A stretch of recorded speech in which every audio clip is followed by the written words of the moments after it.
My one and only job was branch manager. This is the first job that I've received or have been successful with where I just kind of slid right in almost to the top, so that was kind of cool. I started back in April of 2011. No, I just knew I had to be a boss at one point or another.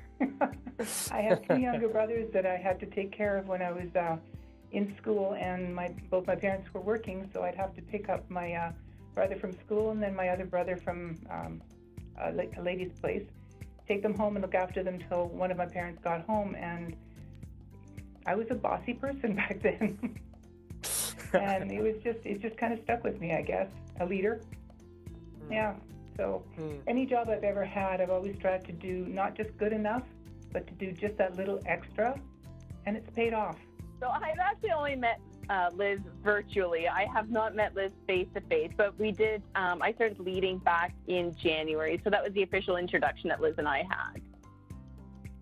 Well, for me, Liz has always been a really great mentor to her team and her community, and she's always there to support regardless of what it is. She's actively engaged in many, many different community initiatives like the Rotary, the BIA, the EEDC. So that's just to name a few, but she really has a love for Wawa as well as Northern Credit Union. I've been very fortunate with a lot of my members. I absolutely love lending because it provides the member a second chance to be able to get their life together. And I had a member in my office a couple of weeks ago, and he joined Northern Credit Union back in 2013. He had a terrible credit bureau. He was young, but he understood that he needed to start putting things in place to make his dreams come true. So we had quite a few sessions with him, and I found out what it was that he wanted in the long run, but I also gave him a lot of different stepping stones along the way. So he was able to clear up his credit bureau. He was able to get a Visa card. He was able to get a savings plan put together where he actually had savings for 3 months just in case something happened. He also has another tax-free savings account.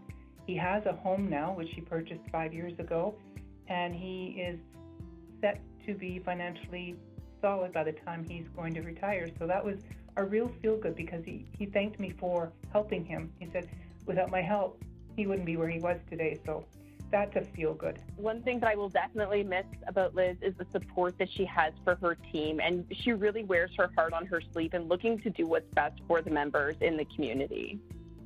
Awesome. The most would be the members of my staff. I have an amazing staff right now, and the members are they're wonderful.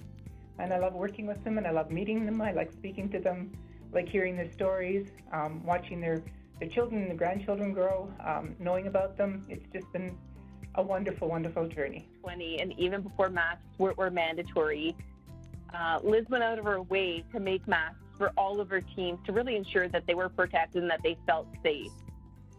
Oh, yes, I have lots. I have lots of projects on the go. My house needs a complete cleaning from top to bottom and just purging all the stuff that we've collected over the years. Both my husband and I are pack rats. So you can well imagine that we've got every little nook and cranny in the house filled with stuff, knickknacks to just papers to full of memory stuff that we really need to sort through and get rid of. I'm still going to be on a number of different boards, and my volunteer services will always be available. I am a Rotarian, so I'm going to be doing a lot of work with Rotary in our community and in the district. My daughter's getting married next August, so I've got something exciting to look forward to with that. And then the year after that, my son's planning on getting married, provided, of course, that we can go because he lives in Tunis, Tunisia. And he was supposed to get married this year, but we had to cancel the plans for June. So maybe in a couple of years we'll be able to do that. So I'm looking forward to all of these different changes. And just being able to be outside in my backyard, enjoying the flowers, enjoying being able to sit out on the deck with a cup of coffee and maybe read a book or work on some puzzles as well. Lots and lots of things. So much to look forward to. Yeah, I mean, I just wish her all the best, and I know when she leaves, she says she's still going to be a large supporter, a huge supporter of NCU.